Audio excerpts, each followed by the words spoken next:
when we look at this team, like, and we look at the message that Brad Holmes and Dan Campbell have been kind of in lock and step with, it's that culture and players earning a spot on this team have always like, and being productive, like you will earn a spot by doing that, right? By being a culture fit, by being productive on the field. That's what's going to earn you a spot on this team. And they've been saying that since day one.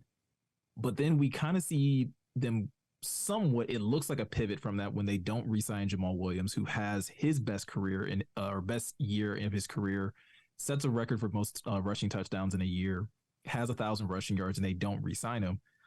I know initially, I think it's probably died down a bit, but I know initially when that happened, there were a lot of people that I saw on Twitter and other spaces. I think even John and I kind of got into it a little bit back and forth about, does this damage that message of like, hey, if you play well, you will have a spot here? That's another really, really good question, because it crossed my mind, and I think I even published something on Pride of Detroit, at least suggesting that might be what's going on here. Obviously, you have to look at the big picture here too, because they re-sign Isaiah Buggs, they re-sign John Kaminsky, they re-sign CJ Moore. You know, they bring back a lot of guys from last year's team too, which I think we all thought they were going to do. But Jamaal Williams is obviously kind of everyone's referred to him as the heart and soul of the team. He's a guy that had 1,000 yards. He's a guy that broke Barry Sanders' touchdown record last year. Right. How could you not bring that guy back? And yeah, maybe there's going to be some concern in the locker room. Maybe there's going to be some upset people in the locker room, but I think you also have to give NFL players credit. They understand this is a business. They understand that you know, nothing is guaranteed in this league. You're constantly kind of having to prove it. You know, I look at John Kaminsky too, man, like a guy who proved it all last season. And then he took a deal that is extremely backloaded and said, like, listen, I'm just going to bet on myself again because I want to be here. Jamaal wasn't willing to do that. It sounds like, you know, he has Drew Rosenhaus as his agent. So they were pushing for some big money from what I understand. The Lions definitely wanted him back. And it's of my personal belief that they would have been, they would have offered and maybe did offer what the Saints got him for. But I think, Jamal's eyes got a little big. He thought maybe the Lions loved him a little bit more than they did. Yeah. And, you know, Brad drew a line, and you have to kind of respect that in a way, because they did love Jamaal. Jamaal was a perfect fit for what they did. I think David Montgomery is a better running back than Jamaal Williams, but I don't know if David Montgomery is going to have the kind of year that Jamaal just did. That was a special year. Right. And I'm sure they wanted to award that. I'm sure they did, but as a businessman, like there has to be a line, right? There has to be, we're not going to pay you 6, 7, 8 million. Like, we're just not going to do that. That's you're 28. You probably apexed in your career at this point. Right. At some point, it's not just about paying you for what you did, but paying you for what we think you're going to do. And at 6, 7, 8 million, that's probably beyond what you're probably going to play in the future. He hit some incentives too, didn't he? At the end of the season, right? I think he did. Yeah. You know, so which he earned, right? And that's totally fair, right? So they had the incentives there for him to earn it. And I think he also, who's his agent? Did we just have Rosenhaus? Drew Rosenhaus. Yeah. I mean, he's just so aggressive. I in my gut, if I had to, right, from everything I've heard, right, like to what you guys said yesterday, like somewhere in the middle of this, like, was what happened. Right. But I really do think, I mean, the way in which Jamaal was out talking, you know, interviews, right, on Good Morning Football, he was on First Take, he was everywhere. He was feeling himself. I mean, he was. And he's feeling the team, though. And he, like, he thought it was a payday. And I think it's responsible, and you have to appreciate that from Holmes, because we can't get, you know, we just can't do that right now, right? Like, that's, like, we need the whole team to keep growing and moving, and we don't want to be held hostage by one guy. Not that we're being held hostage, but, you know, a lot of money to, like, you know, like, we don't pay running backs. Like, well, we did. We did. But I think that's also, you have to think about, that's also out of our forced hand, because he, you know, whatever he wanted. I mean, maybe he wanted like 10, 12, who knows? But if he wanted that much, and like Holmes is like, right, he didn't want to miss out. So he moved as fast as he could, contingency plan, which also you got to respect. He's he's got it all mapped out. And so, and I think Montgomery's going to have a big year, but I differ there. We can talk about him. I know some feedback I think 17 yesterday. touchdowns is hard. It's really tough. Like, oh, for sure. I think Jamaal kind of hit the jackpot in that. And I think, again, that's where there's a little bit of context to what I do think like we sometimes get sucked into press conferences, right? And we get so overwhelmed and just not overwhelmed, but like we get so won over by the like rah-rah speech of like, hey, this is what this team is going to be and this is how we're going to run it, that we forget that there's a certain level of context, which is the business aspect of it, where it's like, yes, if you play hard and if you produce, there is a spot for you here. However, that doesn't mean that we're giving out blank checks. We still have to negotiate. We still have to find the right value based on what the market says and based on how we're trying to build a team. And I think that's where we met the crossroads with Jamaal. Like you guys have both said, like clearly they loved him. We heard that from both sides, that there was mutual interest from both sides to keep him. But where things broke down was the business side of things. And I think if you start a pattern of just like, again, giving into players because they're great culture fits, and you don't take a bigger picture, like a bigger look at like their overall body of work, then it's like, well, then everybody, like, right, then that means Panay, when his deal's up, that he can basically be like, well, hey, I've been, just as big of a heartbeat for this offensive line and this and the other. I believe I absolutely should get top dollar, which I'm sure Panay probably will. Right. But like, it's just a little bit more, you put yourself in a really tough bind in those situations where you aren't able to like fluidly negotiate with your players. With that in mind, oh, go ahead. Well, the final point I kind of wanted to make is just that this whole thing had kind of been a concern of mine with Brad Holmes, is that he overvalues culture, right? Oh, same. He gets really good point. He gets these guys that like Levi's a great example, right? You ignore maybe some red flags because you love Levi the person, you love Levi the gritty football player, and you're willing to almost draft Levi in the first round, but eventually get him in the second round because you like him so much. And that's kind of been a pattern for a lot of what they've done, especially in the draft, a little bit in free agency as well. And so I was questioning whether this team would ever, maybe cut back on that, maybe be like, you know what, culture isn't as important. Let's just get a talented dude. And I'm not trying to say David Montgomery is not a culture fit. He absolutely is. He's a hard worker. He's a community member, all that sort of stuff. Yes, sir, Ski. Yes, sir. That's right. But it just shows. Doesn't like. I don't. I hate Sorry, it. I Jeremy. Jeremy, it's like. Please finish. Please finish, and then we'll get into that. I'm sorry. The overall point. No, that's fine. The overall point is just like, I'm glad that there's a line there. I'm glad, and I think it's also that maybe the entire the culture of the Detroit Lions isn't going to crumble because Jamaal is gone. Right? They've got enough good-natured guys in that business, in that locker room, where they're gonna be just fine. So maybe now they don't have to be perfect culture fits to fit this team.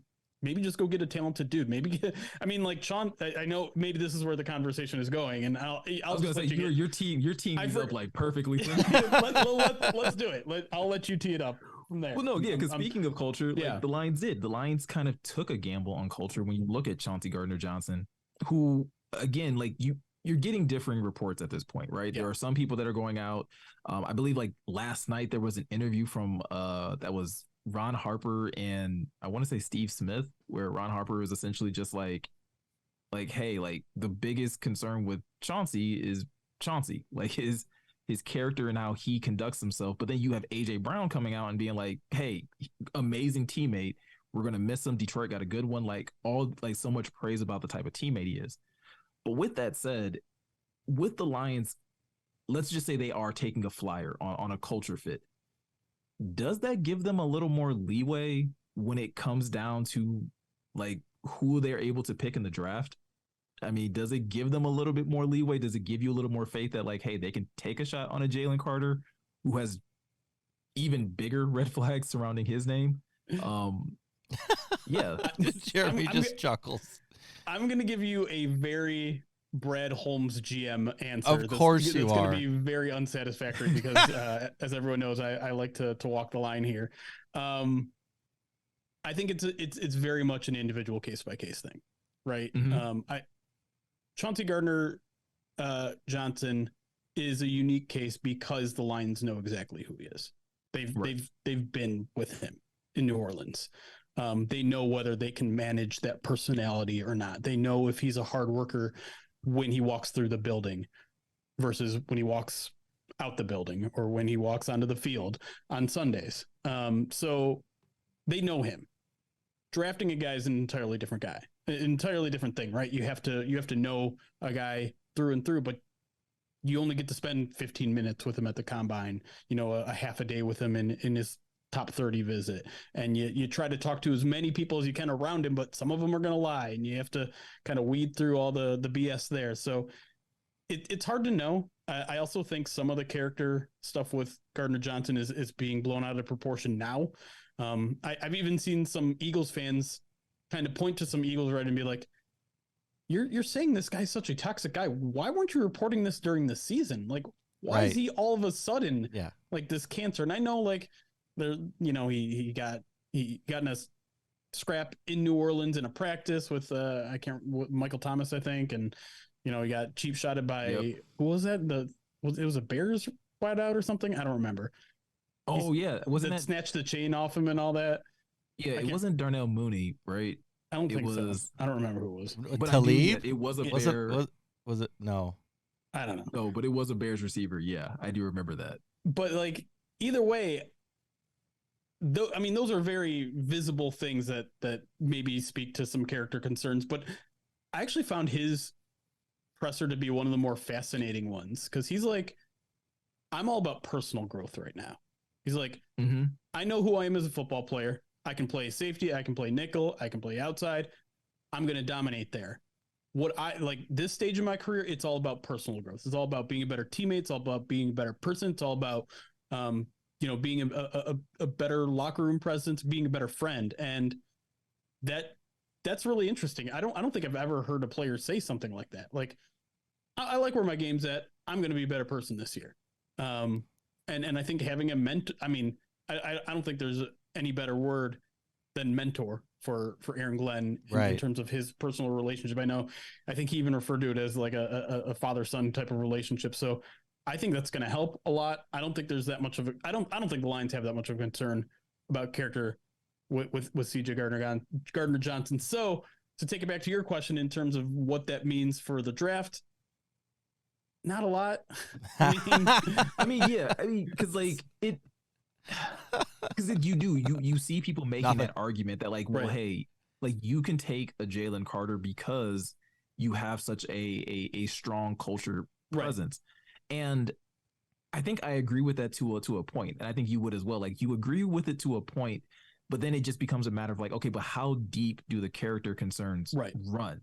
Because if it's just and this is where we get into like a really tricky spot where like you might be belittling things, but like if Jalen Carter's worst attribute is like that, his worst character concern is that he has a lead foot and he needs to like really hone in on like, hey, drive the speed limit and like use common sense, like don't race people, which obviously I think after an event such as this, like that will drive that message home harder than anything else in his life. Yeah. Then like, okay, maybe that's the worst of it. But then you look at like a terrible combine performance and you kind of combine these two things where it's like, okay, so is he making immature decisions as well as like not a hard worker? And then it's like, that's a high draft pick. We're talking about possibly taking him at 6. It's a really high draft pick to put in someone where if you're not sure if they're going to work hard. And that's where like, you can't say like, oh no, our culture will like get that out of him because this isn't college. Like he gets to go home. He gets to like, he's going to have a lot of free time on his hands to do whatever he wants to do. Yeah. It's Jalen Carter is an impossible situation to figure out from from my armchair here, right? It's hard to know a person. It's hard to know how a person is going to react to trauma because let's be clear, like he went through trauma.